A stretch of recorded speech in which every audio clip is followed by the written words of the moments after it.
Welcome everyone to our most recent webinar. I'm super excited today to have one of my great friends and one of the icons in sales, Jim Dickie.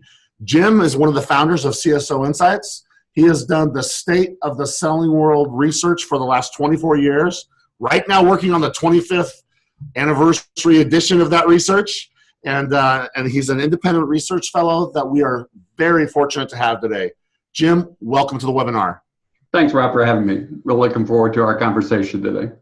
Jim, I've known you since the early 2000s, and I've watched you help shape how the world of sales goes. It's been interesting to watch how coaching has really taken a front stage in the limelight. Could you talk for a second? Let's look at what the end of the story looks like. Why does coaching matter so much?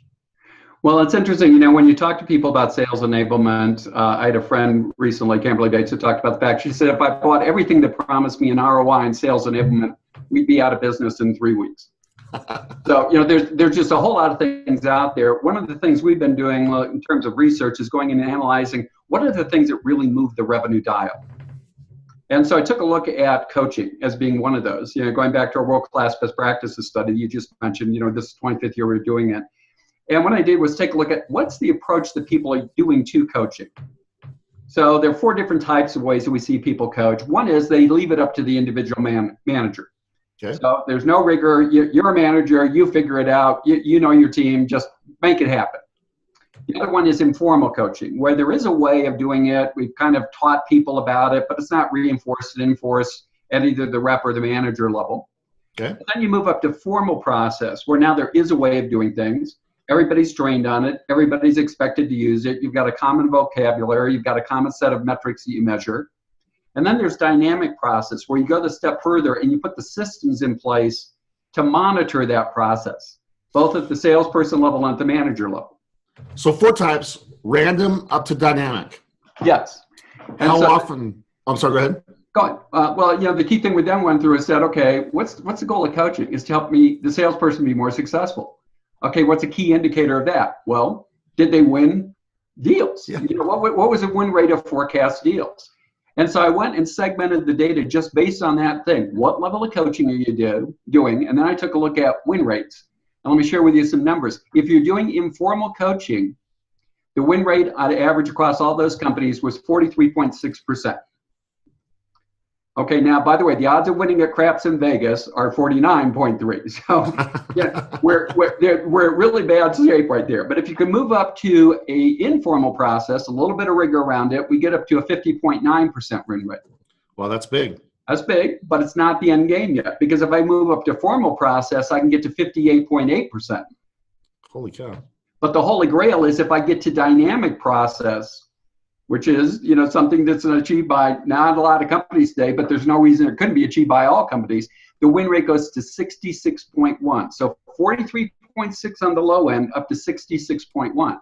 Holy smokes. Now, if I'm a CSO of a company, you know, what are my odds of making my number if only my salespeople are only winning 43.6% of their deals versus 66? You know, so this should be not just a sales management discussion. This should be a boardroom level discussion, because this is what moves the stock price.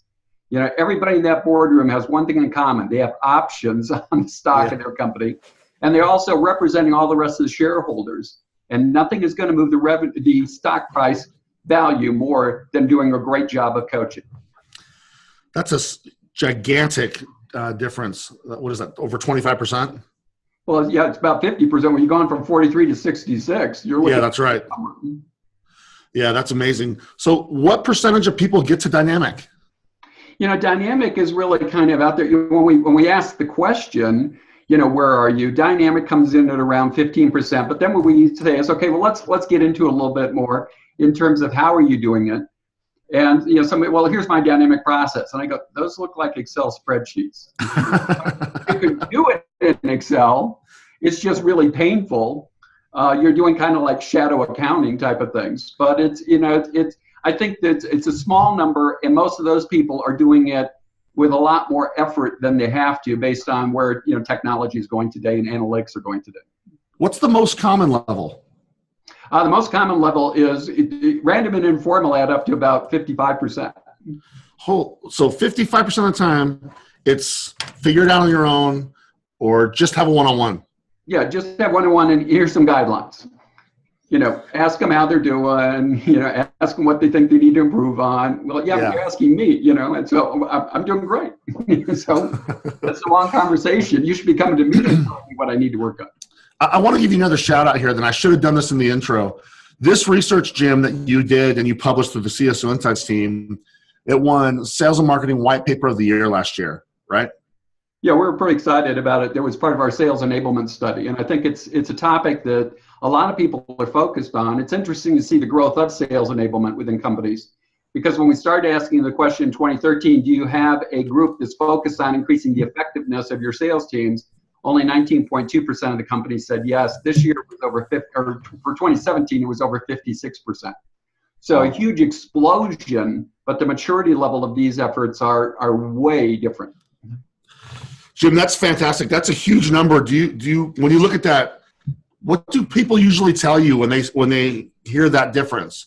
Do they get excited? Do they say how? Do they disbelieve? What's the response? I think most people will sit there and say, it sounds logical to me. I mean, the fact that it's a nice linear progression, I get more rigor, things get better. I do more rigor, things get better. I do more rigor, things get better. I mean, we all understand that. The question people have is, how do I implement that inside the company? And I think there's two aspects of that. Do I have a strategy? Do I have a coaching strategy? Do I have a technology strategy? Also, take a look at how's compensation strategy fit into that. What's the sales rep wallet telling them to do versus what the manager is telling them to do? So there's a strategy aspect, but above that, Deming was one of the guys who said, said culture eats strategy for breakfast.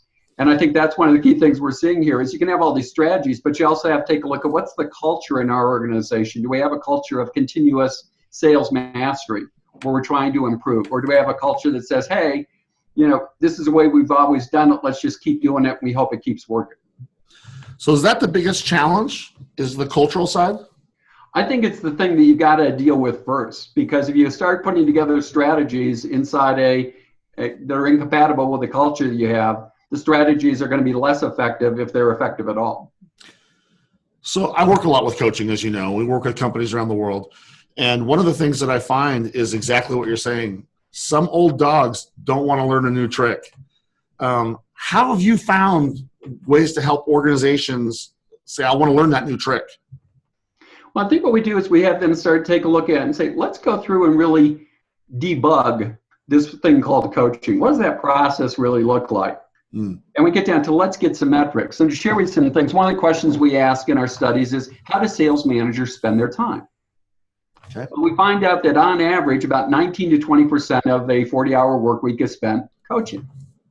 Wow. But then we go and say, okay, how many people do you have reporting to you? Well, on average, it's about 8 people. So we say, okay, how are you allocating coaching time? And it's pretty interesting because what it is the number of salespeople divided by time. So I got 8 hours, I got 8 reps, hour apiece. Well, that's a way of doing things. Okay. But what if 6 of your people are performing just fine? Why are you spending time with them when you could say, let's take that time and have a bigger impact, maybe spending 6 hours with Bob and 2 hours with Sally, because they really need help right now. So get them to start thinking about the time allocation. Get them to think about what aspects of coaching are there. Because when we ask people, again, how do you spend that time? 2/3 of their coaching time is spent talking about opportunities. How are you doing on the deal with GE? How are you doing on the deal with IBM? How are you doing on the deal with Walmart?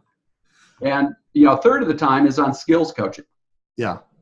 And it's like, okay. And by the way, when you get to the end of the quarter, it's like 100% opportunity. Deal coaching. Yeah. 0% skills. But there are other types of coaching. There is coaching on territory management. Am I really looking at my territory and figuring out who are the accounts I should be calling ones on and which ones I should avoid? Because if I could do a really good job of coaching them and say, these are the ones that are in your sweet spot, then my salesperson starts off with an unfair competitive advantage from day one. So I think it's really a lot of things on saying, let's go back through, and if we were to blow up the way you do coaching and replace it today, what would it look like? How would you optimize it? And what would you start with? Yeah, that's what people need to have time to do. So, Mike, I'm loving this. You've got a number of different elements that coaching can encompass, from skill development, deal development, time management, territory management, etc. When you work with organizations to help build a blueprint for how a leader ought to coach, is there anything else that you say, listen, these are the non-negotiables, this is what makes that universe of coaching? What are some of those things that dynamic coaches look at? Is there anything else besides those? I think the thing that, I can't remember the book, but it stuck with me through, since grad school, was when they talked about coaching, they said there's 5 aspects of coaching. It's got to be timely. Okay. It's got to be relevant. It's got to be accurate. It's got to be consistent. It's got to be individualized. And so what we talk about is, okay, how do you do all those things for each person? Because individualized is really, really key. A lot of times I see companies where I go in and say, what are you doing right now? It says, we're going to teach everybody negotiation skills. Why? Because we just lost a huge deal. Okay, well, Bob lost a huge deal, or Beth lost a big deal. But why are you training everybody on negotiation skills when it might be one person? And I think that's really the things of being able to go in and give managers insights into, here's what's going on with your team, and do it in that timely manner. What's going on today for me? What's relevant to me? And I want it to be consistent. I want you to treat me the same way that you're going to treat the rest of the team in terms of what your expectations are. But I want to be held accountable. So that's interesting. So if we're talking about what do reps, which leaders knew, the first thing is know what I need, not just what do you want the company to do. What do I need? Yeah. Any best practices on how dynamic coaching companies help their leaders get down to what the individual needs? I think the main thing is, most of us have blind spots that we don't realize are there. Okay. So if you ask me how I'm doing, I go, yeah, I'm doing pretty well.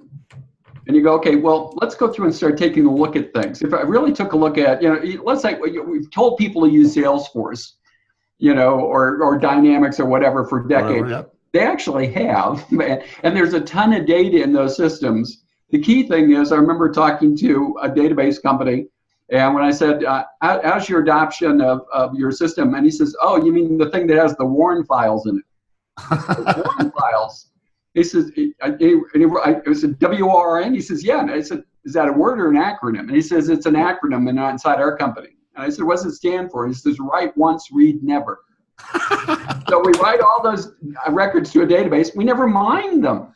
Oh, wow. And so just things like being able to go in and have, technology go in and take a look and find my blind spots and have my coach come to me, my manager, and say, Jim, you're not closing as much as everybody else. You've got a high no decision rate. Why do you think that is? And I go, I don't know, man. I'm covering all the bases. I'm saying the same things that they are. I said, well, you talk about covering all the bases. I noticed that if I take a look at Salesforce and I take a look at your appointments, most of your appointments are with the technology evaluator. You're not going over here with the business evaluator. Well, I don't feel necessarily comfortable talking that. Why? Because they ask me questions about ROI and total cost of ownership and, what the impact's going to be on earnings per share. And I don't really have skill. Well, let's work on skills on that. So I think I'm doing fine. If I go in and start taking a look at data, there may be industries that I avoid. There may be products that I avoid. There may be stakeholders that I avoid. There may be competitors that I avoid. And so let's go find those, getting back to that thing of individualized coaching.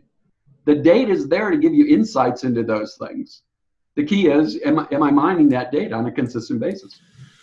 That's really insightful, because I think one of the things that I found, Jim, and I'm interested in your take on this, a lot of people use the only data that they look at for coaching is that stack rank data, yep. Right? I'll look at the volume metrics. Are you making as many calls? Have you had as many closings? Have you had as many appointments? Whatever.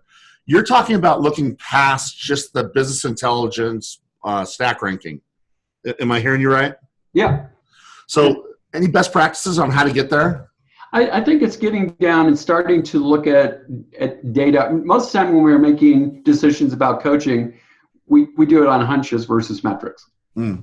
And so I think that, Sally's having a problem here. I remember when I was running sales, I had 2 sales reps, totally different things, but I treated them differently. One of my sales reps was really great at juggling lots of balls in the air. So if he had 20 balls in the air, out of those 20 balls, he could close 3 or 4 deals. And that was fine. That's what he needed to do to hit his quarterly number. I had another rep that, if he was managing more than 5 deals, it just was ineffective. But if he was managing just 5, he could still close 3 or 4 of those. Got it. And so it's a different type of coaching, is telling Jim, I only want you focused on 5 deals.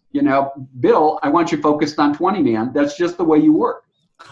And so I've got to be able to know the differences between those. And again, get the analytics. And that's one of the things that's been disturbing me when we asked, as part of our recent sales operations optimization study, what are you doing in terms of utilizing technologies? We listed a whole bunch of different things. One of the things was an analytics platform. And only 38 or 35.4% said they were utilizing analytics. 16.6% said they have a plan for the rest of the year. But the rest of the folks, almost half, said, we got no plans. How do you run a sales organization? If you were the VP of quality assurance in a manufacturing line, do you think you might have analytics? Absolutely. And would it be down at the Six Sigma level of 0.00001%, probable error rates type of stuff? Yet when we go to sales, we don't debug the process. We look at manufacturing, debug the product. Well, I think management's got the right to come to us and say, debug the process. And by the way, keep debugging it, because you live in a frail ecosystem and it changes all the time. So I want you to be proactive about making changes to the process, not reactive. It's not, hey, next January when we get everybody together for the sales meeting, let's deal with this. No, let's deal with it now. So I want to shift gears now. This is a great start. I want to see if you see this. A lot of organizations that I work with, we do role audit, use of time audit, as you know. Uh-huh. And we see a lot of reps say, our coaching here sucks. But in the same org, we'll have leaders that say, we're awesome at it. Okay. Do you see that conundrum? I think we do. And we see these things where we don't know what we don't know. So am I doing coaching? Yeah. I talk to every one of my reps every week. Okay, well, let's take a look. Can we actually take a look at what those coaching sessions look like? And so you sit down and say, so Jim, how's the deal going? I'll do it with you, Rob. Bob, how's the deal going with GE? And you go, it's going great, Jim. And I got nothing. Next topic. I got nothing but your self-reported behavior. And when we talk to people about what are the barriers to effective coaching, reps being too optimistic about what's going on was the number one problem that they reported. So it's coming back on that thing. And also number 2 on the list was managers don't investigate deep enough to really verify what's going on. Number 3 was there's too much backward looking data. And number 4 was the data we have is inaccurate or incomplete. So I think when you talk about that, when we talk about, okay, let's take a look at your coaching, let's go through and take a look at a real coaching session. And, if you were sitting down and talking to a counselor, what would that counseling session look like? You'd be asked a lot of questions. That's right. How long has it been like that? What would better look like? And what's standing in the way of progress? And if we didn't do this, what else would we do? And what we do is we just sit there and say, how's the deal going? It's going great. Okay, well, you need any help? Give me a call. That's not coaching. Right. That's schmoozing. That's sitting around the water cooler. That's not the job. So I think it's really, my dad used to be chief of armor at the Pentagon. And one of the things he had on plaques on his wall was trust but verify, old Army thing. So, okay, let's do it. I trust you, but let's verify that. And let's validate it. So if I was to break down each of the areas that you talked about, and we won't take the time to do all of them, coaching deals certainly falls into coaching. Yeah. You got to move past the conversation, move past being optimistic. And I love the word you use, verifiers. How often do organizations have verifiers on the buy side for their sales process? Does that happen often? Not nearly enough. The whole thing is we focus on the sales process. And let's be honest, the sales process is there for one reason only. It's there to support the buying process. Because the sales rep can go through every step in the sales process, except they can't do one thing legally. They can't sign the contract for the customer. So I got to get the customer to the point where they sign the contract. So there ought to be, what Barry Traylor, my partner, always talks about, there's buyer behaviors that we should be tracking. I remember Johnson & Johnson called them toll gates. So in order to move from step A to the sales cycle to step B, the customer has to do something. Maybe it's I sent out a letter, just said, here's what I learned from the needs analysis. Are all these assumptions that I've made correct or not? And just initial yes. Well, that's something they're doing to validate things. Or when we move, to the step, I want to do the presentation step. Well, was the CIO in the room if I'm selling technology? If he or she wasn't, okay, then that's a lower level of probability. You're down here at this level. The CIO's got to sign off on this because this is going to be $1 million technology expenditure. A manager's not going to have that much signature authority. So it's really kind of going back through and saying there are certain things at the buyer level that you ought to be tracking. And it's not just, yes, I did a presentation. Great, who was in the room? Right. I read a proposal. Okay, did you get it, did you send it out to them, get it marked up, red line back on what changes to make? Because if you didn't have any changes, you ain't winning it. You ain't winning it. Or you send out the terms and conditions. Did the CFO read them or not? Because we've never had a deal ever close without the CFO reading the contract. So I'm not asking you if that CFO is your mom or your dad, because maybe they trust you enough, but that's probably not the case. So that's a great takeaway for everybody on the webinar. Make sure your sales process also has the stages in the buy process. Yep. And you have verifiers, validators. I love the word you use, the toll gate to move to the next one. And that will empower you as a coach. And that's really the type of thing, too. If managers hold up the allocation of resources until salespeople show that the customer's in lockstep with them, that's a great way of changing the culture. Is, hey, I need Sally to go with me to do a demo. Great. Have we got a letter back from the customer saying that they're going to have these people in the room? No, we'll get that letter and Sally will be on the plane with you. I agree with what you just said, Jim. With the companies we work with, I rarely see well-defined verifiers at each stage. And it's something that the rep can't do. Only the customer can do it. And having that changes your ability to coach an opportunity. Absolutely. Okay, so that's a great takeaway. Let's look at a couple of the ones that you talked about, and this is great. I'm glad you brought up these sections. Is there any kind of elements or tactics that you would say on the next one, like skills? If you were going to say, what are the lenses to look through to help me know what skills? Any best practices to make it easier to coach the skills? I think it's going back to and identifying where this gets back again to the individualized. Where am I deficient? Let's take a look at my strengths. If I'm strong on something, great. Maybe talk to me about it because you might get a best practice from me that you could share with the rest of the team. But I really ought to be focusing on areas where I need improvement. And I not only need to understand what those are, I need to know what I need to do to get better, and I need to be held accountable that I'm actually doing those things to get better. I love that. And I think that accountability thing is missing way too often. We all agree that, okay, Jim, you're not calling high enough in the organization. And so what you need to do is, over the next go, utilize, these tools with you when you go through those calls. And then when you come back, tell me what you think happened on those. Let's talk about the experience that you had. Well, first off, did I schedule those calls or not? Because if I didn't schedule calls, I'm not going to get better. Did I go actually and do those things or not? Did we have that discussion or not?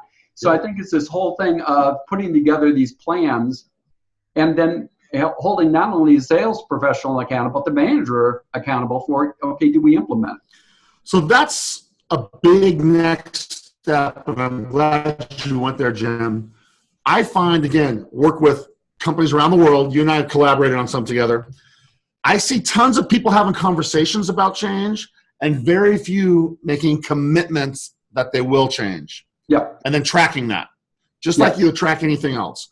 And you talked about 3 reasons why. Sometimes it's culturally. Sometimes we just don't take the time to do it. And sometimes it's technology.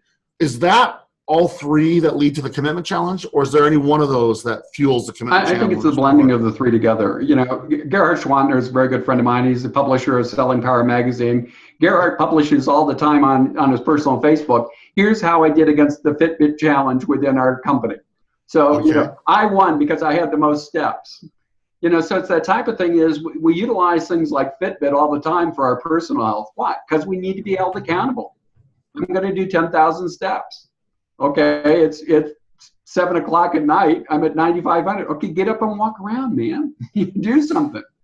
So it's that constant measuring. It's that constant feedback. It's that, in the case of Gerhard, posting it out to friends. Hey, I accomplished my goal.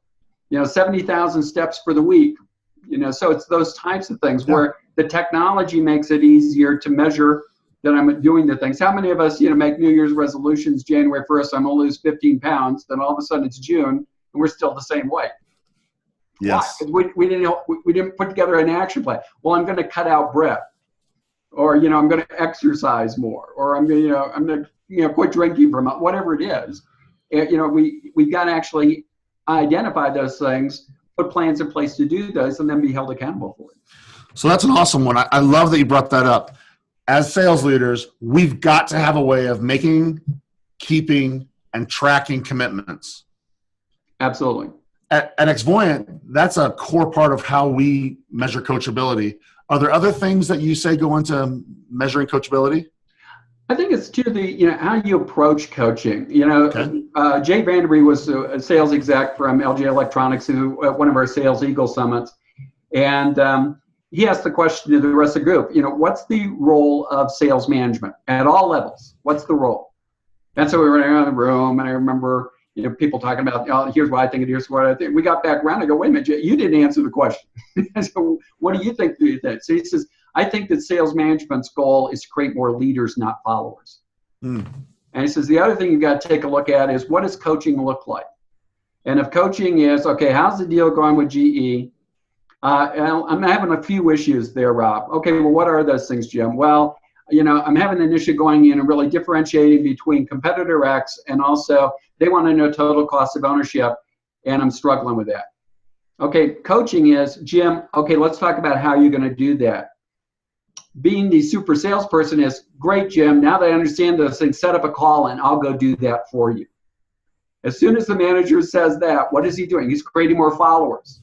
Because I now know all I need to do is just get the deal to here, and then my manager, a super salesperson, will take it over the finish line. Well, great, but I'm not a leader anymore. I'm a follower. And I think that's a failure on the part of management, is to realize my goal is to really help these people do the job, not do it for them. Even though I may be able to do it for them faster right now because I got the skills, I need to develop the skills for them to do it on their own. It's fantastic. Okay, we're getting towards the end, and I have a couple questions that I'd like that are coming in that I'd like to share with you. Sure. One of the first ones that came in, these are to comments that you made. I'm gonna read this first one here to you. You made a comment about I think it was the third or fourth, and it says looking backwards was one of the challenges. Yes. How does a leader not spend coaching time looking backwards and instead flip it so it can be a forward-looking conversation? And how important is that? I think it's really important, mainly because, again, there's so much change that's going on in the marketplace. So, backward data is interesting, it's useful, but it's what's the world I'm living in today? So let's take an extreme example. Your Barclays Bank and the UK. You've told everybody in the European community, you should be doing business with us because, we speak English, we're well established, part of the banking community, we're a powerful thing, and all of a sudden BRICS explodes in Europe, and all of a sudden we're not part of the European community anymore. Everything changes. All that backward-looking data on how we went to companies and said, let's set up lines of credit, let's set up, lines, commercial ownerships, like all those things are now worthless because I'm in a different world right now. And all those people say, hey, I've got to move my banking relationship out of the UK back to the continent because, Britain's not going to be part of the EU anymore. So it's constantly taking a look at what's changing in customer expectations, what's changing in the customer's marketplace, what's changing in the competitive landscape. And so I think we've got to have data on what's happening now.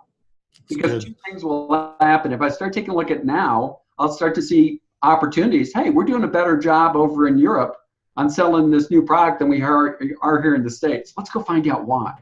And also, I will proactively say, hey, we're getting less margins in the Far East than we are in Latin America. We got to go find out what's going on here.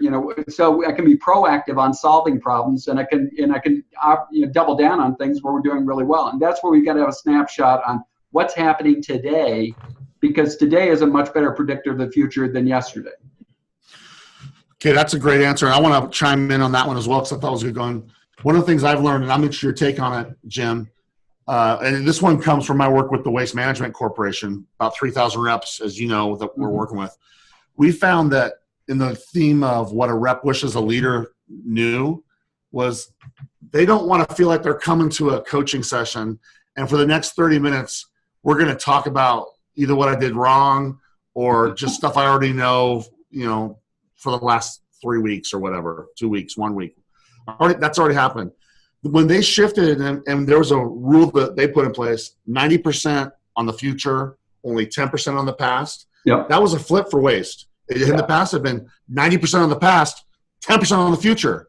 I mean, do you see anything like that in your work as well? Yeah, I will tell a story since it's been so long since I worked for IBM. I don't mind telling this. But when I first started out with IBM, they did these things called sales cycle reviews.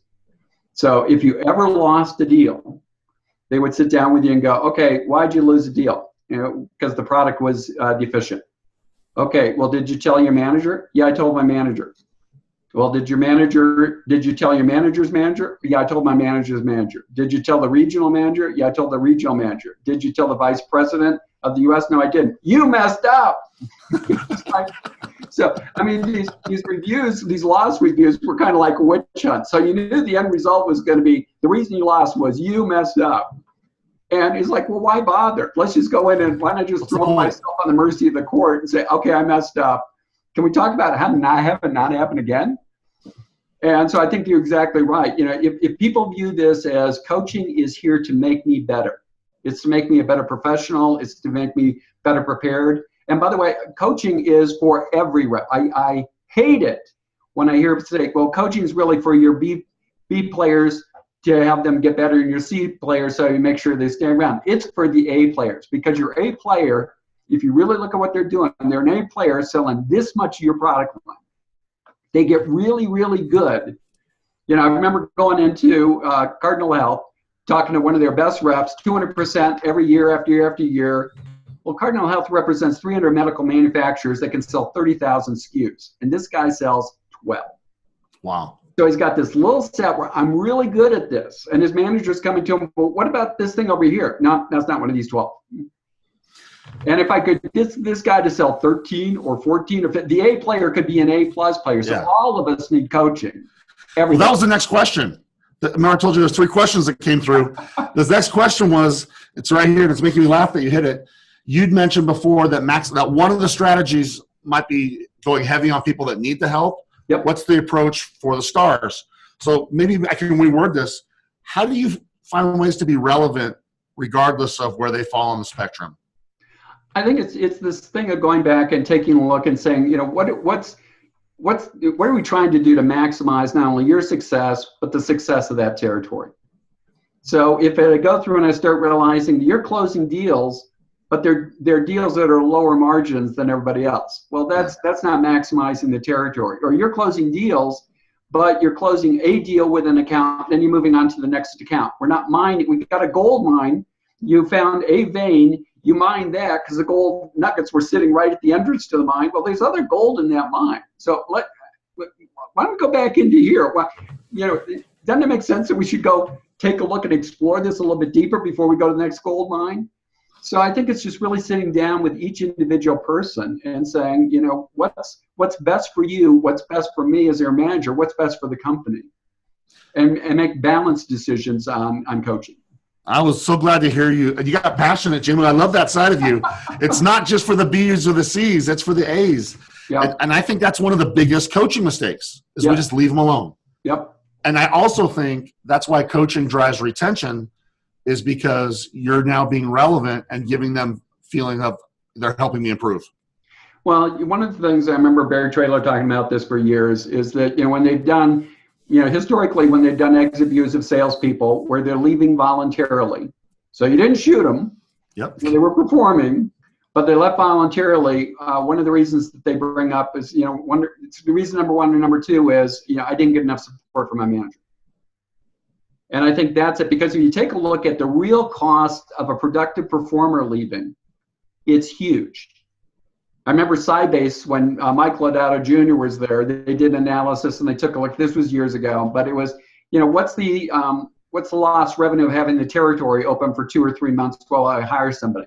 What's the lost revenue because of the ramp-up time of getting the new person to productive, which, by the way, is going to take 12 months? What's the lost revenue because my manager's got to spend more time with that newbie and doesn't have as much time to spend with the rest of the folks? What's the recruiting cost? What's the training cost? And it was like, high 6 figures. So as soon as somebody leaves, that's a huge number for you. By the way, if you bring somebody on they're not successful, that's a cost too. So I think when we talk about what's the cost of coaching, let's talk about the cost of doing nothing. If we don't do a great job of coaching and we have productive people leave, that cost is orders of magnitude more than investing $3,000, $4,000, $5,000 a year in successfully coaching each one of my people. Jim, we got tons of questions, and I'm getting to the end of time. I know that we've been on for a while. I'm going to pick one last question that I see here. I think it's a perfect way to finish. Okay. They're asking you, Jim, if there was a place to start, because this person says, I'm clearly in the random area, and I want to get on that journey to dynamic. Yep. What are the non-negotiables? Is there 2 or 3 things that you got to do if you want to get great at coaching? I think the first one is to really sit down, and we've talked about this, is let's go map the sales process and let's go map the buying process and down at the specific levels. So, okay, well, I do needs analysis, I do education, I do demonstration. Okay, when you do education, what do?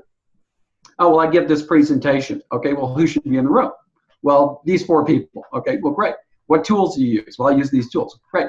So it's getting down to what are the specific things you do. I say, why are you doing that presentation? Well, because I need to get the people to understand that here's what we do and how we differentiate. So the customers then got to acknowledge that they understand that, right? So how are you going to measure that? So I think if we got down the buy cycle and sell cycle, we then put that into, CRM, Salesforce, Dynamics, or whatever. Then we sit there and say, let's go track it. Is it really happening that way? Because we may think that here are all the steps in the sales cycle, and what we find is when you go back and I've seen this happen repeatedly. When you go back and take a look at wins, all those boxes get ticked. When you take a look at losses, certain boxes get skipped. Same thing with no decisions.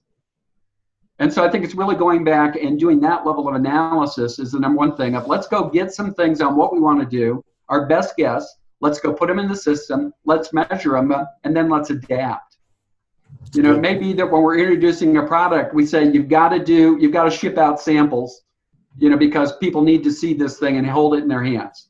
Well, that's because it's new. A year later, that may be lengthening the sales cycle. I already know what this thing is, so why am I waiting for samples to be shipped out when I can move on? So we've got to be constantly adapting the process. So I think it's again getting back to this thing of debugging. I think I love it. CEOs have a right to come to the VP of sales and say, debug the process. And I think we've got to have the process, the data, and the analytics in place in order to do that. That's a great summary, Jim. So I think that people have got some great nuggets. I've written down tons of notes. I want to thank you. The things that jump at me that you said, you started with make sure you're allocating time because you have the right culture, and as a result, you'll need the right tools. If you're going to build a dynamic coaching, make sure people have that role. Make sure that you have a culture where getting coaching isn't like getting sent to the principal's office, okay? Something we do for everyone. But empower them with tools that give that data. Yeah, Rob, one thing too, that just like Brandon, you brought up at the very beginning, we're doing our 25th annual sales effectiveness study. If you want to see how you compare against your peer group, I would just encourage people to take part in that study, because we'll give you the copy of the results when they're published, but it'll give you a way of saying, here's how I stack up against other companies. How do you participate in that? If they mail me at jim.dickie, D-I-C-K-I-E, at CSOinsights.com, I can send them a link. They take the study. They'll be able to download the world-class best practices report immediately. And then in a couple months when we're done with the study, we'll send them the sales effectiveness optimization study for 2018 as well. And we'll be sure to put that in the email that we send everybody that was on the webinar so they can have that. Great. Appreciate that. I guess that's the nuts and bolts of what we wanted to talk about. I want to thank you, Jim. And if there was any final thoughts, anything that you would leave the group with on what do your reps wish you knew about coaching? Any final things you'd sum it up with? I think the one thing is that, we're telling, when you talk about what does a salesperson want to have when they sit down, I think they want 2 things. The first is they want the manager to have done some homework.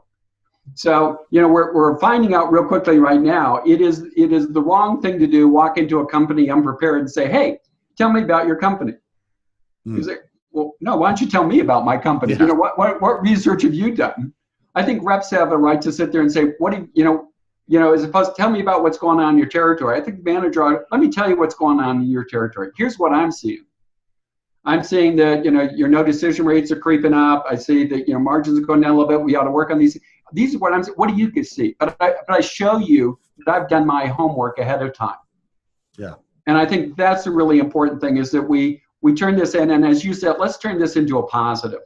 We're here to if we're here to identify problems, it's only because we're then going to focus immediately on how do we solve those things? How do we deal with those issues? How do we make you better? So I'm not going to belittle you. I'm not going to berate you. Coaching is here to do one thing, make you better. And if you're better, then the company's going to be better. And that's the ultimate goal. That's a great way to finish. The size of the prize is how we started. Yep. And it's also how we finished. Yes, indeed. Hey, I want to thank you, Jim. We have a world-class expert here today. Jim, how do people follow you? How do people find you? How do they get more of what you're laying down? Tamara Shank and Barry Traylor and I and Celeste Lunsford, we do a regular blog on CSOinsights.com. Top Sales World picked this as one of the top 50 blogs in the world, so we're pretty excited about that. So we try to post a lot of things out there. We give facts and figures out of our research, and I would just encourage everybody to go check out our blog, CSOinsights.com. Everybody needs to go subscribe, follow, hit them up on LinkedIn. I follow Jim. I read their blog. They help me every week. I'm telling you, you guys have nuggets coming out of there. Thanks. Jim, thank you for what you've done. It's been our pleasure to have you on. You've been extremely valuable for all the people here.